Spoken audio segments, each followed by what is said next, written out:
Hello दोस्तों, मैं जी स्वागत करता हूं आपके अपने चैनल जीत फॉर यू पर। आज के इस वीडियो में इकाई 6 अपठित बोध काव्यांश यानी कि कक्षा 9th की हिंदी का सॉल्यूशन अपन देखने वाले हैं। कौन सी सब्जेक्ट का सॉल्यूशन देखेंगे? हिंदी का। ओके, तो इसमें अपन वीडियो में पेज नंबर 1 और 2 का सॉल्यूशन देखेंगे ताकि वीडियो बड़ी ना हो। यहाँ से अपन क्या करेंगे, पहला प्रश्न दिया गया है अपना, निम्नलिखित गद्यांशों को पढ़कर नीचे लिखे प्रश्नों के उत्तर दीजिए। तो इस गद्यांश को पढ़ेंगे अपन, प्रश्नों के उत्तर देंगे। अगर आपको इसकी पीडीएफ फाइल नहीं मिली है तो आप मुझे इंस्टाग्राम पे फॉलो कर लीजिए। मेरी इंस्टाग्राम की आईडी है जितेंद्र0606। यहाँ से जाकर आप मुझे फॉलो कर सकते हो, इसकी पीडीएफ फाइल डाउनलोड कर सकते हैं। ठीक है ना। चलिए अब इसको सॉल्व करने से पहले इसको पढ़ लेते हैं। जैसे अंग्रेजी में एक कहावत है कि सत्य के बाद स्वच्छता का स्थान है, अर्थात स्वच्छता जीवन की मूल आवश्यकताओं में शामिल है। मनुष्य मात्र में स्वच्छता का विचार उत्पन्न है करने के लिए शिक्षा का प्रयास करना अनिवार्य है। इसलिए शिक्षित व्यक्ति स्वयं ही स्वच्छता की ओर प्रवृत्त हो जाता है। वह स्वच्छता का प्रभाव हमारी आंतरिक स्वच्छता भी पड़ता है। वही आंतरिक स्वच्छता सदाचार, नैतिक मूल्य, सद्विचार एवं अच्छी संगति से प्राप्त होती है।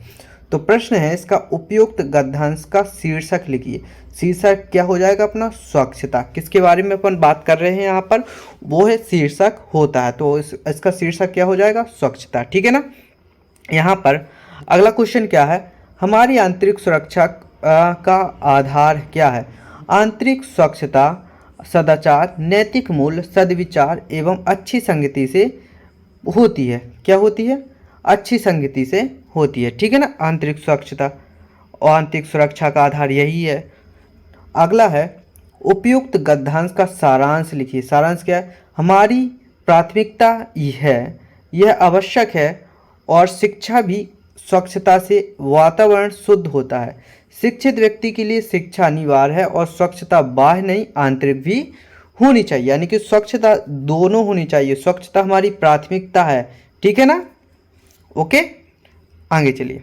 यहाँ पर अपना दूसरा गद्यांश दिया गया है, गिरिराज हिमालय का विस्तार अफगानिस्तान की सीमा से लेकर म्यांमार तक फैला है। कहाँ तक फैला है? म्यांमार तक। रूस तथा चीन तक इसकी शाखाएं पहुँचती हैं। इसी पर्वत पर मानसरोवर झील, शिव का निवास, कैलाश पर्वत, सिंधु, गंगा, यमुना, ब्रह्मपुत्र तथा कोसी जैसी विशाल नदियों का उद्गम हिमालय भी है।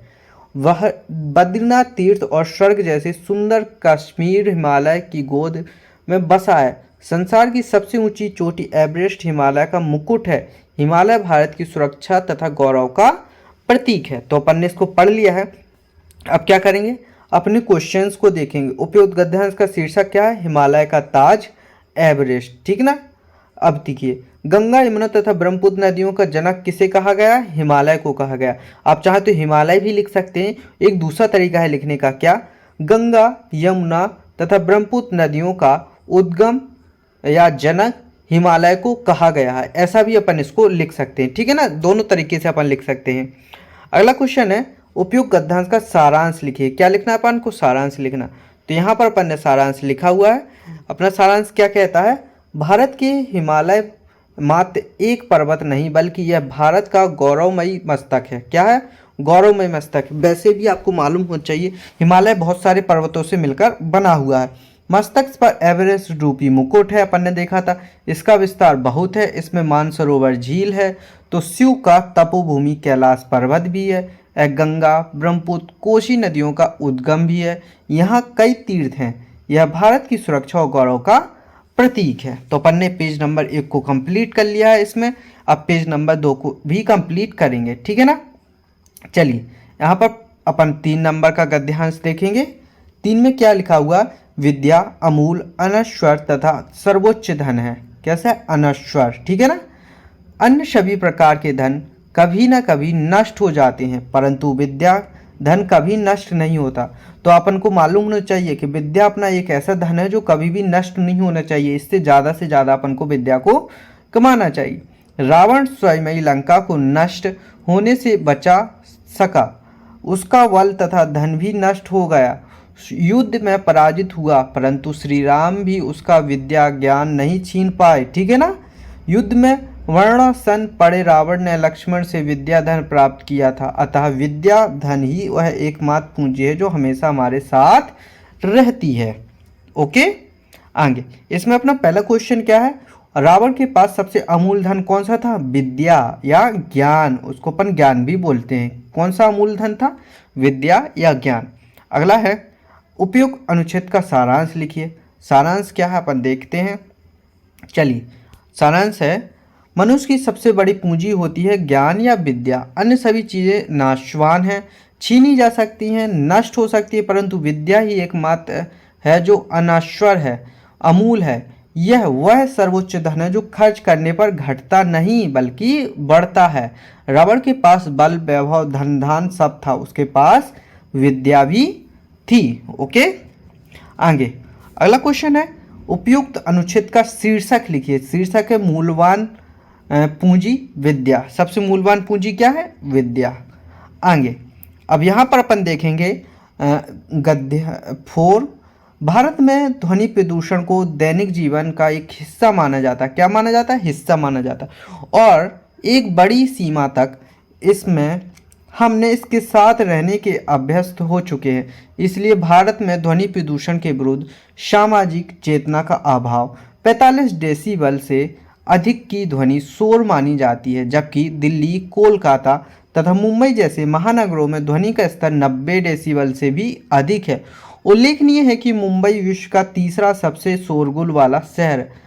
अंतरु भारत में ध्वनि प्रदूषण के विरुद्ध व्यापक एवं प्रभावी कानून की महत्वपूर्ण आवश्यकता है। तो इसको पढ़ लिया है। अब इसके क्वेश्चन देखते हैं। क्वेश्चन क्या है अपना, उपयुक्त गद्यांश का शीर्षक लिखिए। शीर्षक क्या है, ध्वनि प्रदूषण, ठीक है ना, ध्वनि प्रदूषण का प्रभाव। अब क्या है, ध्वनि प्रदूषण क्या है, ध्वनि प्रदूषण वह प्रदूषण है जो 45 डीबी, डीबी का मतलब है डेसिबल, क्या है, डीबी का मतलब है डेसिबल, ठीक है ना, डीबी से अधिक ध्वनि के कारण उत्पन्न होता है, उसे अपन क्या कहते हैं, ध्वनि प्रदूषण कहते हैं। ध्वनि प्रदूषण वह प्रदूषण है जो 45 डीबी से अधिक ध्वनि के कारण उत्पन्न होता है, ठीक है। आगे चलिए, अगला क्वेश्चन क्या है, उपयुक्त गद्यांश का सारांश लिखिए। भारत में हो या विश्व, आज कई प्रकार के प्रदूषणों के कारण समस्याओं से जूझ रही हैं। यह ध्वनि प्रदूषण भी एक वैश्विक समस्या है। यहाँ पर अपन ने पेज नंबर 2 तक पूरा देख लिया। मैंने कहा था 1 और 2 का पूरा सॉल्यूशन देखेंगे ताकि वीडियो लंबी ना हो और आप पूरी की पूरी देख सको। 2 और 4 का अपन अगली वीडियो में देखेंगे। अब क्या करना है, आपको वीडियो को लाइक करना है और चैनल को सब्सक्राइब करना है ताकि हर आने वाली वीडियो का नोटिफिकेशन आपको मिल सके। मिलते हैं ऐसी अगली वीडियो में, तब तक के लिए धन्यवाद।